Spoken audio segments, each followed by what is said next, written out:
Welcome, listeners. I'm Jocelyn Worley with ICMA's Center for Sustainable Communities. This is a recorded webinar from June 6, 2013, brought to you by the SunShot Solar Outreach Partnership.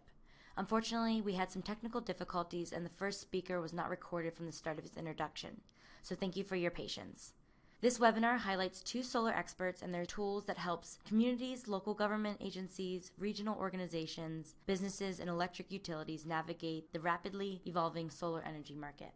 The U.S. Department of Energy's SunShot Solar Outreach Partnership is a national effort to make solar energy systems cost competitive with other forms of energy before 2020. Through this partnership, ICMA is working with NARC, the American Planning Association, and ICLEI, Local Governments for Sustainability, as well as many other partners to support local governments in increasing solar deployment in their communities nationwide.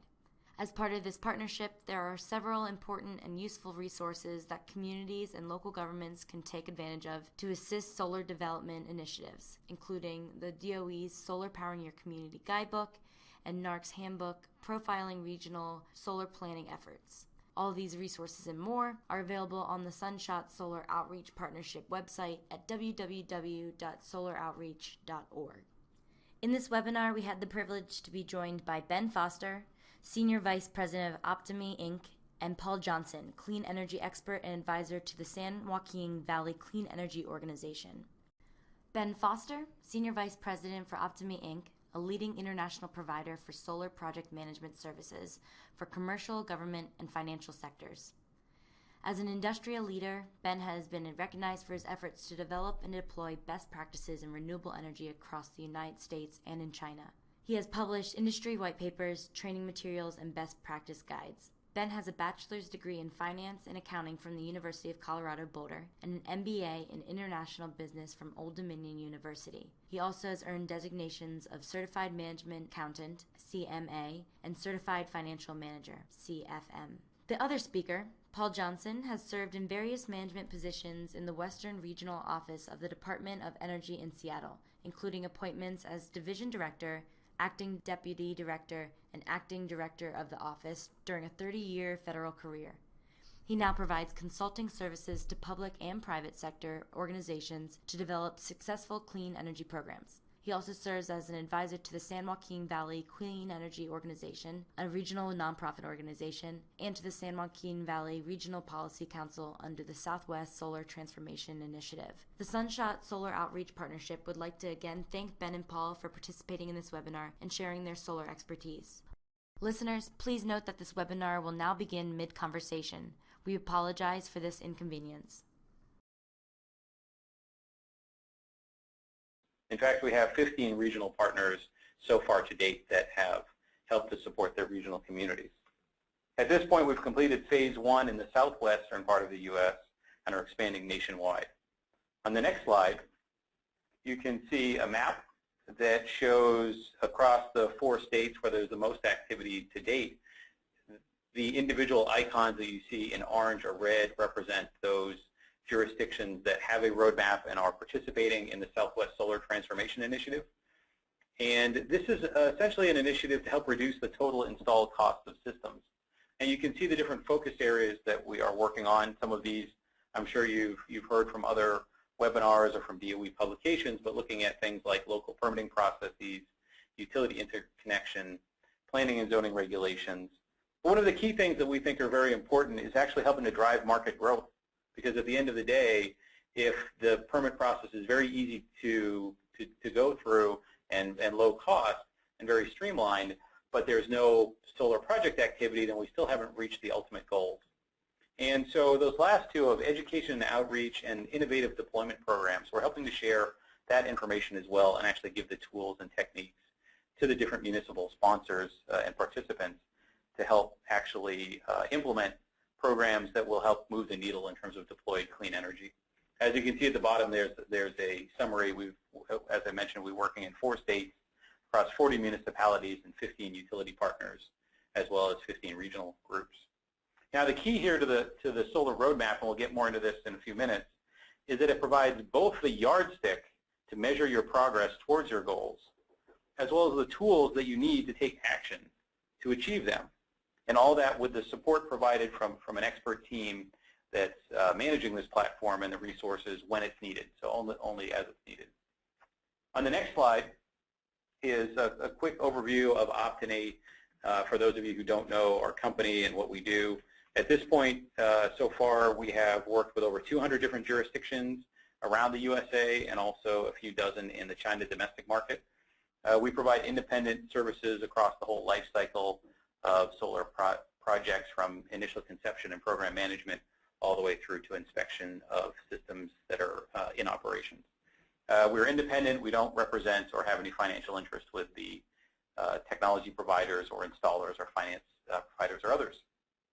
And we are, in fact, under this effort, managing the largest of the rooftop solar challenge programs. So that's enough about us. You can certainly find more about us on our website. On the next slide, then, let's dive into why this is such a hot topic. There was a recent study. So why is this such a hot topic? Well, a recent study from SIA and others, this corroborates some other studies that have been published in the last 6 months, is that regardless really of political affiliation and location in the country, there's broad support for solar power, and everyone generally feels, a vast majority feels that it's important for the U.S. to develop and use solar power, and in fact they'd like to see more of that happen in their local community. So the question is, how do you address these constituent needs and their desires, but do that in an economically responsible way? So on the next slide, we're going to look a little bit at the solar market trends. So we know that people want to, and they talk about wanting more solar power, but what do they actually do? So on the next slide shows the trend of the solar market growth really for the last 6 or 7 years, and then with a forecast looking forward. So what you can see is that people are willingly investing their money in clean energy projects, whether that's on a residential basis, whether it's on a commercial basis, whether it's on government or utility scale. This is the growth curve that's really strong, and there aren't that many sectors, as many of you know, around the country that have this sort of strong growth. We're talking about 70 to 100% annual growth rates in total deployed solar energy around the country. And so what's important with that is that that increase in activity means that there's more projects happening, there's more process that needs to be managed. In some jurisdictions where maybe just 3 years ago they only had 1 or 2 individual solar permits or solar installations in their community, now they've got maybe dozens, and they've got utility projects that they're considering in others. So it's catching some of those different jurisdictions a little bit off guard. They're not properly staffed or resourced. So this is another impetus of how do we help support those folks that need to address this, because it's good for their local economy, it's good for the local environment, and they want to support it, but they need the tools in order to do it effectively. On the next slide, then, is another related chart, which looks at the falling system cost. So what we've seen is, then it's a little bit of a chicken and an egg thing here, where both the costs have come down, which have driven up installations, as well as the increase in installations has helped to drive down costs. And those are both great things, because it means that more and more of the country is economically viable. But one of the things you'll see in that chart, in addition to consistently decreasing quarter after quarter average prices, is that there's really quite a large variance between the low end of those bars that you see on the right of the residential, non-residential utility curves and the top. And so our target is that looking at those optimal sites, those best fit financing and technical solutions, competitive markets, informed consumers, well-developed solar market participants in terms of installers and others, really can get a great outcome and a great price and a great quality product. But that's not universal. So in fact, the red circle that we've added to this chart that was produced by Green Tech Media Research, it shows that there's actually about a 4 times difference between a best-in-class price and a less than, we'll call it less than optimal price. So the goal is, how do we capture those things that people have already figured out, what works and how it can be used in their own community, and how do we get that best practice out to the rest of the country?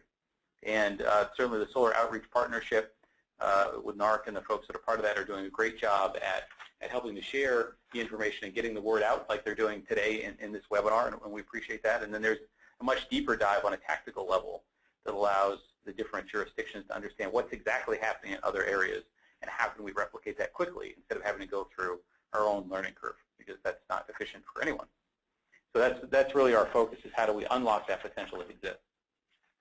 So the next slide is looking a bit at distributed generation. And so why that's important is that in any given state, of course, we can look at the total statewide electricity consumption, and we can see that various states have renewable portfolio standards.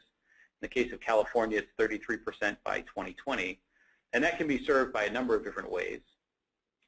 So what we see here on distributed generation is that at a statewide level, there's, of course, the total electricity consumption that they have that they are trying to drive to a cleaner portfolio of energy sources, energy mix. And in fact, in California, where that goal is 33% by 2020, that still leaves 67% coming from existing fossil fuel sources or non-renewable sources through central energy station production. But the remaining amount could be accomplished through a variety of sources, whether it's utility-provided clean power or through distributed generation. And the key why local and regional distributed power production is so important is, as you can see here, that it really has all the attributes that you're looking for in a healthy, thriving, vibrant region, which is the creation of new jobs and investment from the outside of the region as well as inside of the region to create new economic activity. Of course, the environmental benefits are clear from clean energy and the renewable nature of that, and sustainable nature of that production versus consuming non-sustainable fossil fuels. And of course, community engagement, because as we saw on earlier graphs and charts, is that your community wants to see this happen and they want to see it happen faster. So the question really is, why not unlock the potential that you have in your community? You have the potential today. You could do this today. There are viable options for you today that can be taken from a whole body of knowledge that exists from around the country and peer organizations. So why not do it in your own community? And of course, our answer to that is you don't have to wait. You can do that now. And so I'll turn it over to Paul Johnson to talk about his experience in California's Central Valley. Thank you, Ben, very much. Next slide, please. As Autumn mentioned earlier, I'm going to, on this project, have served as an advisor to the San Joaquin Valley Regional Policy Council. Michael Segala from the council has been a key member of our team. Was not able to attend the webinar today, so I'm filling in that role. First off, on this slide, wanted to give folks a sense of the Regional Policy Council and kind of its purpose and focus, but then give you a context of the San Joaquin Valley, because I think understanding both of these is really key in terms of what we've been able to accomplish here. First off, the regional San Joaquin Valley Regional Policy Council, it's a collaboration, and I think that's a really key word, of elected officials from metropolitan planning organizations, or COGS, and other regional players throughout the San Joaquin Valley. It provides guidance to the COGS on how to tackle certain key issues, but also a real advocacy function to state and federal decision makers on how to approach and tackle some really key issues in the valley, ranging from transportation, air quality, growth, and an assorted array of other policy and planning issues. To give you a sense of the valley, as you can see from the map that's up on the screen right now, the San Joaquin Valley is in the heart of California. Just to the north of the valley is Sacramento, and just south of the valley is the LA Valley. The valley, the San Joaquin Valley and the San Joaquin Valley Regional Policy Council covers 8 counties and 62 cities in the middle part, in the heart of California. The population is roughly 3.94 million people, a little bit more than 10% of the population of the entire state of California.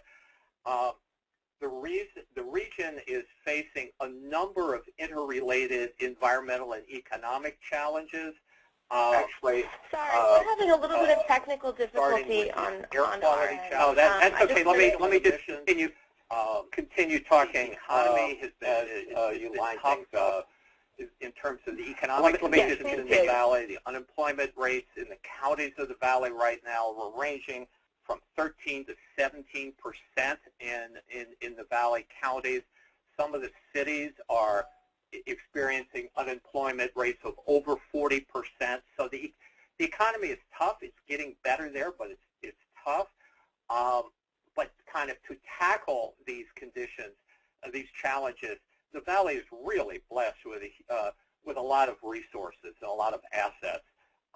First and foremost, it's got a good, diverse economy, very strong agricultural-based economy, and it's also got an abundance of energy resources, from traditional resources in the southern part of the valley, coming from oil and gas, to an abundance, very, very clearly something we want to focus on today, an abundance of solar potential, lots of sun, lots of solar potential in the valley, got wind, biomass, and there's a strong commitment in the valley and its leaders, from the Regional Policy Council to a group called the San Joaquin Valley, the California Partnership for the San Joaquin Valley, elected officials from various levels of government and the business community, has a strong commitment to increase its use of clean energy to tackle the economic and environmental challenges that the valley is facing. Next slide, please. When you talk about the valley and why it's involved in solar, I think we need to look at kind of the drivers.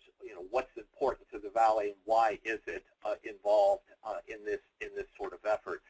The Policy Council has energy goals that are driven by a very strong need to address state-required emissions reductions, greenhouse gas emissions reductions for transportation through legislation called AB 375, and overall greenhouse gas emissions reduction targets that are imposed through AB 32. So there's air quality driver to this.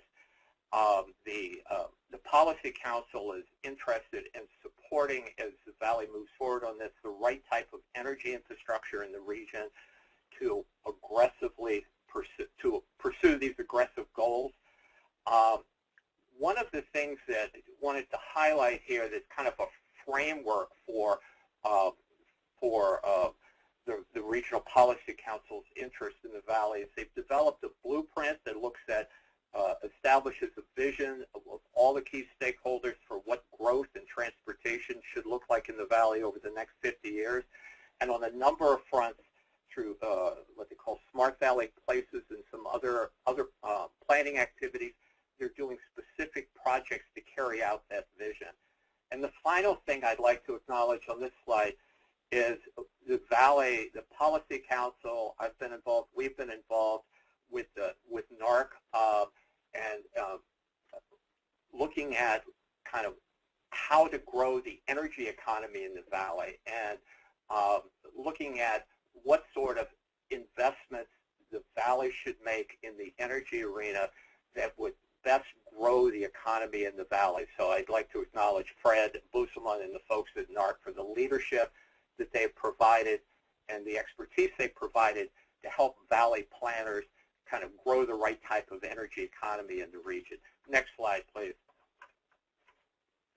Earlier, Ben was talking about unlocking the potential for solar in the Valley, and given the economic situation in the Valley, given the air quality needs in the Valley, and given the tremendous abundance of solar, there is we've identified it through this solar roadmap project, a tremendous opportunity and market for solar development in the Valley.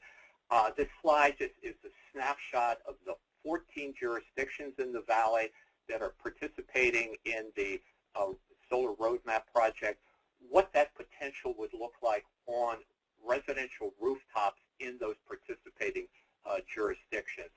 So as you can see from the slide, the collective impact, and again, this is just on residential and just in the 14 participating jurisdictions, there's a tremendous megawatt potential for solar on upwards of 165,000 rooftop in the valley.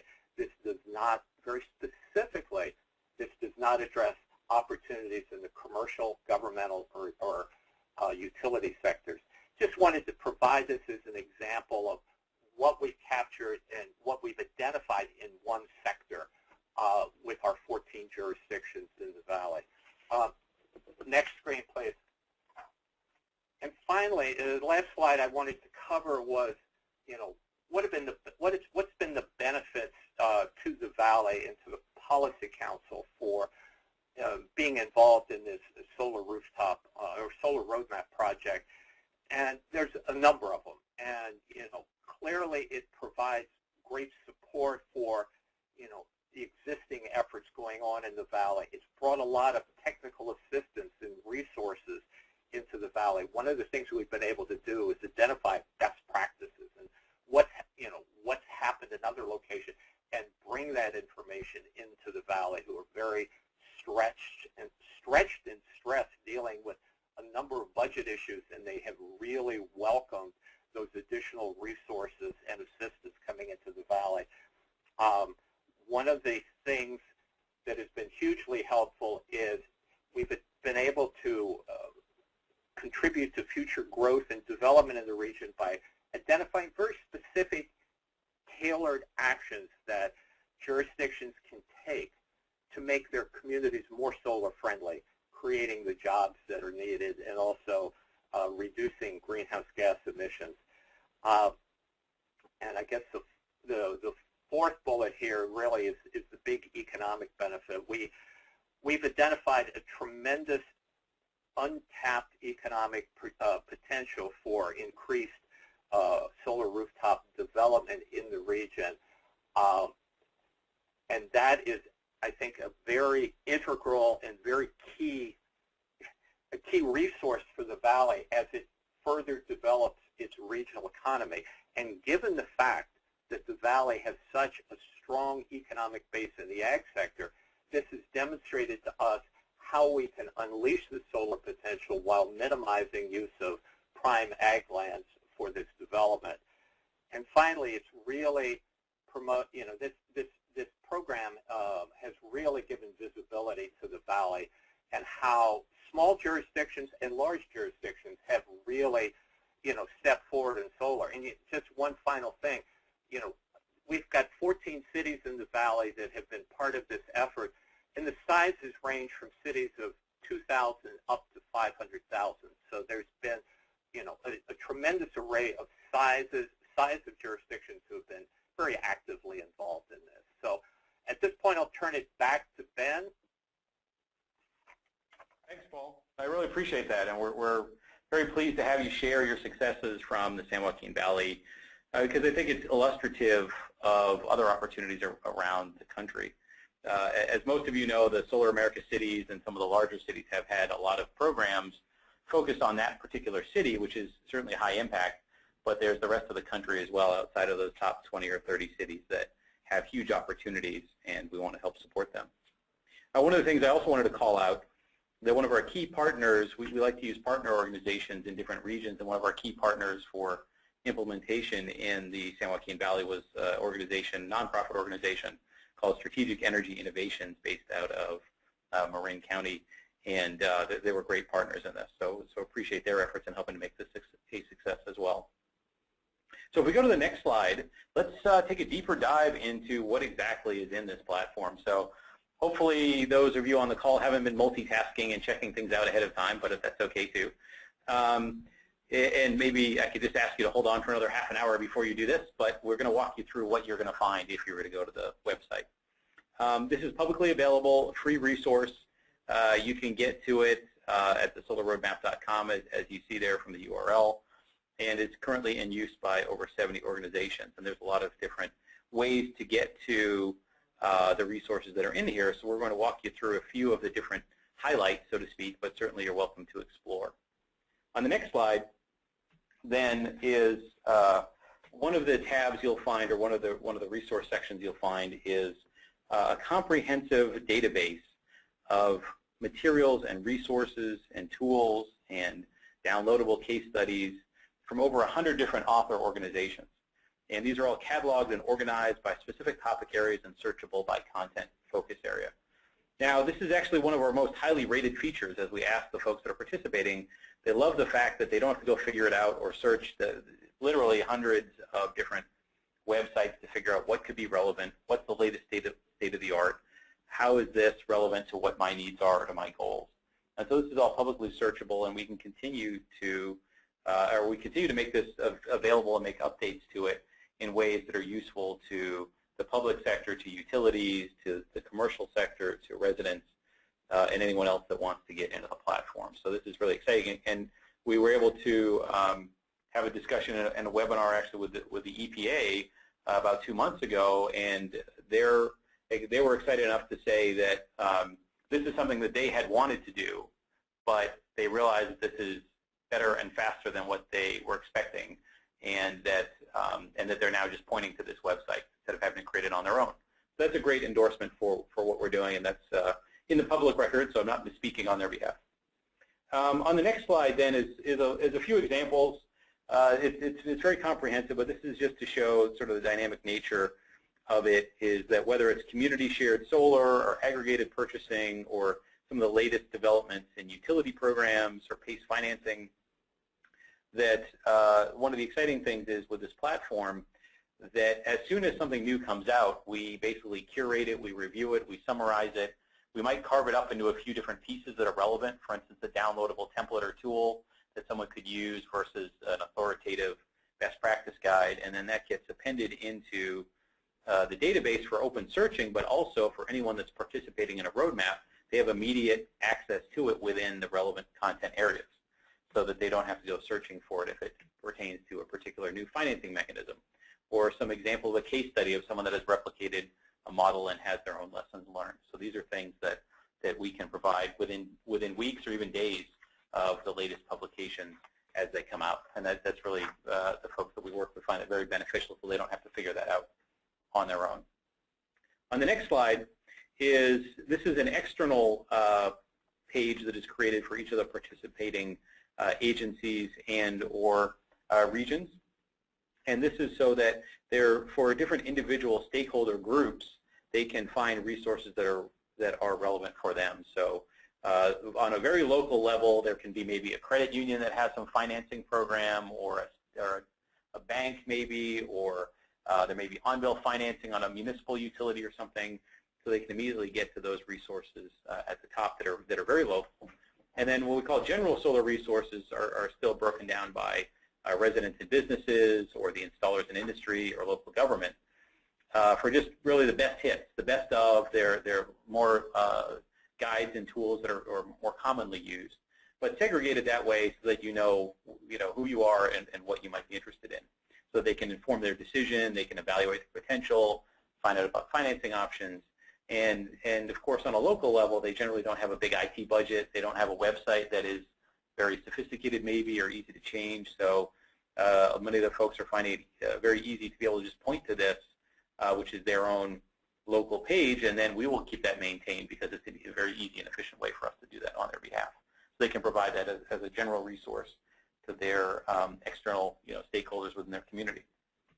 On the next slide are just a few examples that's not comprehensive by any means, but just to show how they overlap by market sector. So in the consumer area, there's In My Backyard, which is a great tool that allows them to understand very quickly what their potential is for solar, but then how do they go back out to finance it. So then there's a homeowner's guide to financing that correlates with what the local government may have involved, and they can provide information as well back about what the local agency or the region is doing to help support them through those financing mechanisms. And then even on the industry level, things like the PV value tool, which we find is a really exciting, relatively new tool that's come out of Sandia National Lab with other partners, that allows the industry as well as the buyer to understand what's the incremental value that has been added to their home by installing solar. And just as one interesting side note on that one, where they can actually show that the day after you purchase the system, it's worth more than the day before you purchased it, the day before you put it on your home. Unlike a new car, where the day after you roll it off the lot, it's worth significantly less. So that's what's available externally. Now let's go to the next slide and we'll take a look at what's used internally by the participating organizations. So the 70 organizations each have their own customized roadmap. This is based on a framework of best practices that are organized by focus area. So here you can see in, I guess it's roughly pink color, the permitting process is one focus area. There are a lot of goals for you to look in there and progress towards them. Planning and zoning, financing operations, solar market development. If you were a utility or a regional body, you'd see a different set of those that may be more related, interconnection standards or policy guidelines overall. But what's key here is that it's all organized in a way that's easy to see where you are, what progress you're making, what you've committed to action for. You'll see the marker icons above each one of the progress bars on the right side of these different sections that show where you came from and what are some of the external goals. The little green circle there is the DOE targets as part of the Rooftop Solar Challenge. And then the actions that you've already taken are shown in green, and the ones you're planning to take are shown in blue. So it's very easy to see, well, these are ones that we've planned to take, and the notes, if you were to dig deep enough in here, you'd see initial status, which we work with each of the different jurisdictions to understand where are they today, what's realistic to accomplish in, let's say, the next year in terms of policy or programs or outreach activities they can pursue and actually accomplish. And so there's guidance provided, and then you can see a take action button that allows them then immediately to get into any of the essential resources that are related just to that action.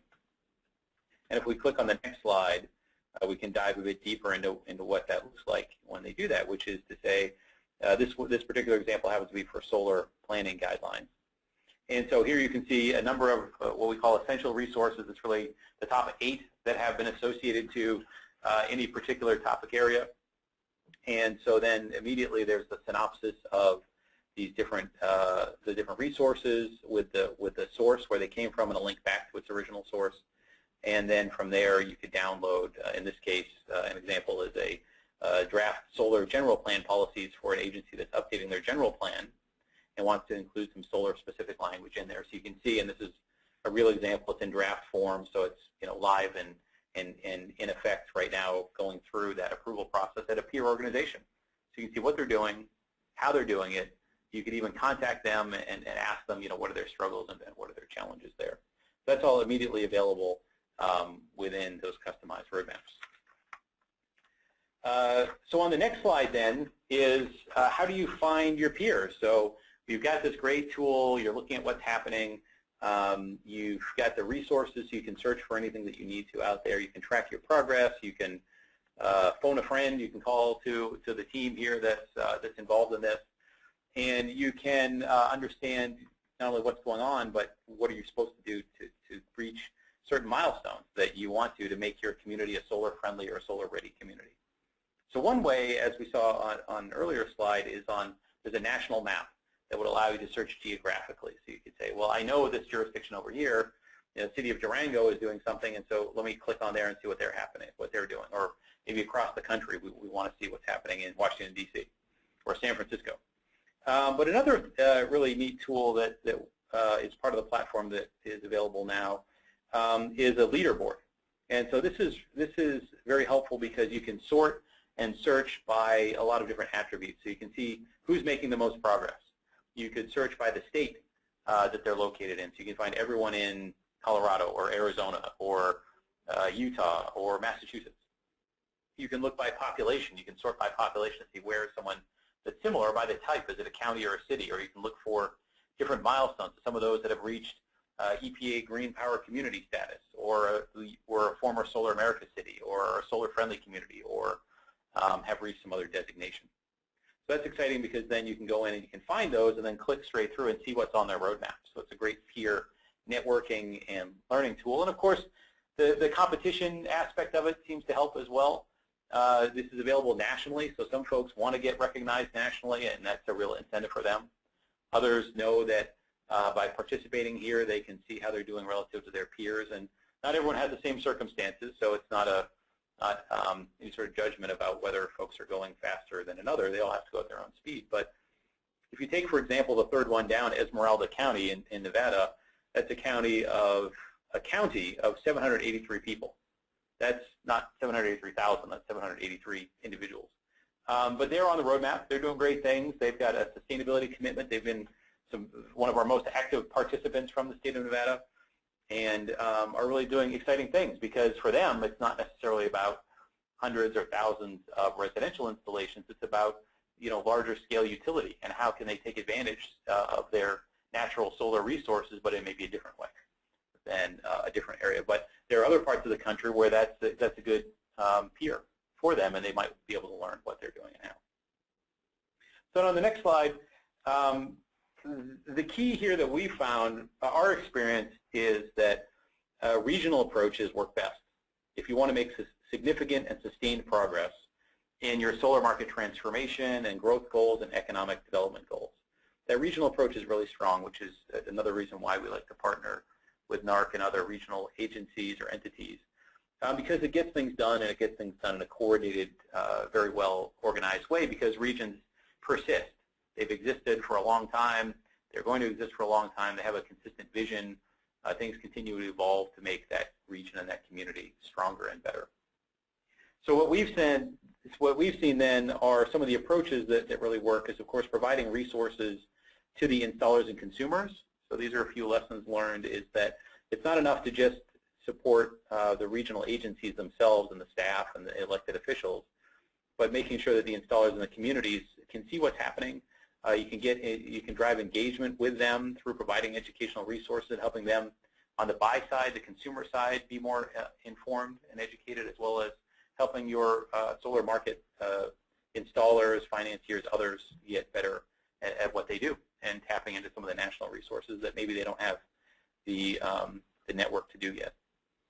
Also, most regions at this point have economic development goals that have been updated post-2008, and have environmental goals as well that have been updated relatively recently. And so those goals are great, and say we want to grow, we want to attract investment, we want to reach certain environmental targets, but many times they don't have the tools and resources they need. So we're really excited that that they can find that in one coherent way without having to do a lot of additional work or hire additional people in order to make that happen. And some of the opportunities that we've seen to really move things forward is to convene regional work groups. So this may be around, let's look at how do we tackle this issue of workforce development, or how do we support our building officials in their understanding of how to inspect systems, or to provide guidance on design of new solar systems, or manage new utility scale development that's happening in our area, and that's really beneficial. Another one is making sure your utility partners, who are key to this whole equation, are included as well. And we have a whole dedicated track for roadmaps for them as well, where it's all about best practices and existing case studies and a body of knowledge that is related to them. In fact, we partner with SEPA, the Solar Electric Power Association, on those efforts as well, so that they are part of that equation, and they are part of the input on how we do that and how we support them. So, you know, an example here really that is illustrative here is that many jurisdictions that we've encountered outside of the major cities have actually made a lot more progress than is generally recognized. And so sometimes you'll have the local constituents that say, we want to see more solar, we want our process streamlined, we want it to be easier, we want it to be more cost effective. And in fact, those agencies have actually done a lot. They have a plan, their process for getting permits in place is already streamlined or fairly easy. The planning and zoning is not solar unfriendly. It makes it just as easy to do solar as it would maybe to do a re-roofing or a hot water heater or something. And so they're actually doing some great work and sharing that across the community. Say, wow, we actually are a leading community. We're doing great things. Maybe like Lake County in Colorado that is just going, you know, making amazing progress at deploying solar, very progressive in terms of how they look at it. It's a small county with Leadville at its core, mining, molybdenum and others over the last 150, 200 years, and yet they're looking at a transition to solar power, and that's a good another good example for other communities. But people don't know that they're doing these great things, and they are not even aware of how leading they are. So just getting tapped into the network of their peers has been really beneficial. So we hope you find this is a great resource for your area, and that it's something that you can explore further. And of course, you're welcome to contact us to do a deeper dive. But for right now, we'll turn it open to any questions or thoughts or comments that you might have. Hi, this is Bridget Gribben. I'm working with Autumn, and if there are any questions, you can type them in the questions box or raise your hand on the screen. Okay, we've got one question here, Ben and Paul. What are some specific examples of policies or programs that were implemented from this program? Sure, this is Ben. We give you at least a few examples. Many of you know that general plans or comprehensive plans don't get updated very often. They could be 10, 15, 20 years in terms of the update cycle. One of the exciting things we found in the last year is that there happen to be a lot of updates underway or intermediate updates that are being contemplated. And so there were probably more than a dozen communities that happen to be at some stage in that process that were able to quickly take in examples from other jurisdictions that had solar-friendly language around planning and zoning guidelines, and then to take that directly into their process of going through approval to get those new guidelines and requirements embedded into their existing, or their updated comprehensive or general plans. So we're excited that a lot of folks we happen to get, I think, lucky to a certain extent that a lot of the different folks that are participating in the last year happen to have the books open on that process, and we're able to look at those examples. And a lot of times, you know, they were just doing their own research, or they found one example maybe down in Arizona or someplace else, and so we're able to actually provide to them a number of different solutions. So whether that's on the most extreme end, where perhaps you've got in Colorado, in Carbondale or somewhere, where they have every new house over a certain size must have solar on it, or you pay a fine, basically. To the other extreme, or the other side of that, not necessarily extreme, is that new development should be considered for solar. In other words, you should consider solar, and you should offer it to your to the buyers of a new development, the houses in a new development, about whether that'll be included or not. So by providing that spectrum of different policies that are out there on general plan guidelines or zoning regulations, so that they could adopt the ones that fit best. So we had about 12 different jurisdictions that took that information into their process. Great, thank you. Can you tell us, have many electric cooperatives used the solar roadmap? Yeah, actually, the interesting thing is, so far we've mostly worked in those jurisdictions that are not the major, call it the top 20 cities around the country in terms of size, because largely they've had a lot of resources, they've had staff, and they might have sustainability initiatives or something along those lines. But that represents 20 out of the 18,000 or so, right? So there's certainly a lot of folks out there that want to do something and need the help. So what we've seen is that on some of these smaller jurisdictions in different areas, they may be served by a municipal utility or a regional co-op, or a local co-op, or maybe a regional co-op partner. And so they've been very engaged, because what's interesting is the municipal utilities and the co-ops, they represent, they generally have a much tighter role in the community. I mean, they're made up usually of the same elected officials or similar elected officials as are on a city or a county or a school board within that community, and so they're very tied into what those community needs are. So we've actually found some really great examples. La Plata Electric Association is an outstanding example in the southwest part of Colorado. They're a co-op, and they've really embraced it and said, we want to learn what's going on. They're already doing a lot of great work. They're supporting an area that's progressive, or certainly trying to do a lot of great work in the renewable energy sector down in Durango, and as well as traditional fuels, for that matter, fossil fuels. And they really embraced it. And they said, how do we do this? Let's get things done. Let's help our community. So we've actually found, more engagement, I'll say, from communities and co-ops than from the investor-owned utilities. And as a follow-up to that, are there any co-ops in Texas that you can speak of? I would love to speak with a lot of them, but none of them so far. We don't have any Texas participants. So happy to talk to them and and work with them, but we don't have any direct experience working with any participants in Texas yet. But as mentioned, we're now available to support jurisdictions and utilities around the country. Great. So what is the general size of the solar you've implemented? Is it utility scale, rooftop? Can you talk a little bit about that?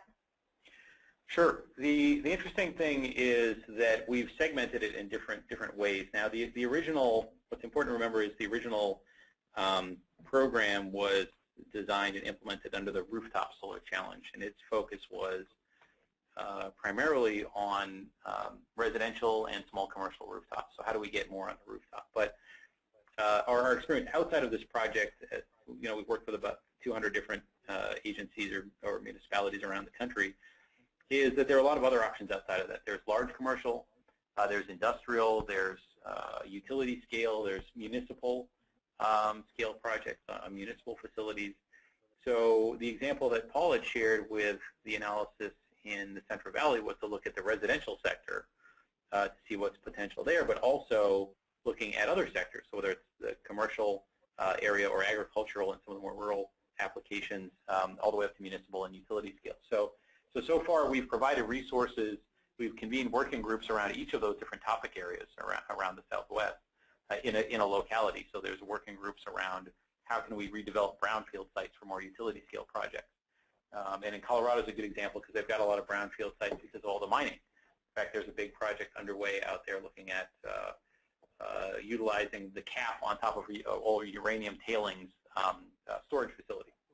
All the way through to, we've got a number of residential aggregation type programs underway or working groups that are developing efforts, as well as municipal programs that are being looked at in the Central Valley of California, and also looking at some options in Colorado as well. So there's definitely all those different sectors are being pursued. Now, our first focus was to help get everyone on the same page and provide them with the tools to understand what those programs are and to create the working groups. And so in terms of implementation of projects, we haven't, through this, our funding source, or at least from the Department of Energy, wasn't focused directly on actually implementing projects, but it's helping move the policy framework forward and helping to transform the market to make those deployments more cost effective and to happen faster.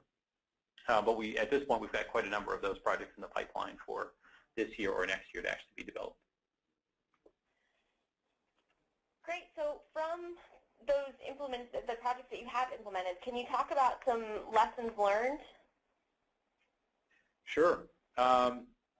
We've got, I'll give you one to start, which is a colorful example. When we first began the outreach and when we first started talking to jurisdictions who said, yeah, this looks interesting to us. We think our community would support it. We think that this is going to bring value. It's going to make it easier for us to accomplish our goals. Let's talk about this some more. And we went in to talk with, we sat down and talked with the key stakeholders, both within a municipality and then regionally or within the other stakeholders. And the first thing was we were taking talking points from the Department of Energy that said, it's all about streamlining process. It's all about making things faster and better and easier and standardizing everything. And for those of you who have worked in the private sector, when somebody shows up on your door and says, we're going to streamline and standardize your process, that means I'm going to lose my job, right? That means something sooner or later is going to mean that I'm not needed. And that was absolutely not the intent and not the goal. The goal is that, as you can see earlier, is that there's going to continue to be increased activity, project activity. It's already going up very rapidly. As I said, 70 to 100% a year growth in terms of the number of projects installed. And so that's coming anyway. And if you want to help support the growth, there's going to be more and more project activity. But what's happening right now is that some of the newer installers or others aren't providing things in a consistent way that makes it easy for the building officials to understand what those plans are or to approve them or to inspect them. So really what we had to tailor the message or change the message so that it reflected what we were intending, which is that that activity is going to continue, and you want it to continue because it represents good jobs and economic benefit to your region and environmental benefits. But given constraints that you have on your budget, you're probably not going to get any new people in your department anytime soon. In fact, that there may be a restriction on hours. Many folks have furlough periods, furlough Fridays, or something along those lines already. And so how do you meet that constituent need with the same resources that you have? And so you're forced to just sort of tactically and operationally to improve it anyway. So why not take the best practices that have already been tried in a number of different areas and then use those for your own community, because you don't want to have to create them on your own. And so that was a key lesson learned on the outreach, is not to come in saying, we're here, we're from the government, or we represent the government, we're here to help you. On the federal side, it's all about, here's some things that your peer organizations are doing so they can handle this increased volume and support their local constituents and their desires to go solar. So that's one that's an interesting example through the outreach and making sure people understand and are aligned. I think the other thing, just to mention really quickly, is quantifying the economic benefits and the environmental benefits and connecting that to a regional or local plan is really important. So as Paul had shared in San Joaquin Valley, they've been working on for a couple of years, what should their goals be, what's the potential they have. So as we dug in deeper and looked at city by city and solar sector by sector, in terms of economic benefits and energy benefits and environmental benefits, it's important then to connect that back to those regional goals so people can see, wow, we've got this goal for the next 30 years, and in fact we can achieve maybe 20% of that goal in the next 5 years by helping to unlock the solar potential that we have today. And so that connection point between the goals and the process that's already happening, so it's not a disconnected, separate process, is something that we found to be very, very beneficial as well. That's great. And just as, oh, go ahead. Yeah, this is Paul. Just to add to Ben's point in particular, as I mentioned earlier, the unemployment rates, particularly in some of the valley cities, are extraordinarily high. I believe there's 3 of our 14 jurisdictions had unemployment rates, pushing 40%. So, and with that, there's incredible economic strains in the participating cities, and there's a lot of staff turnover. So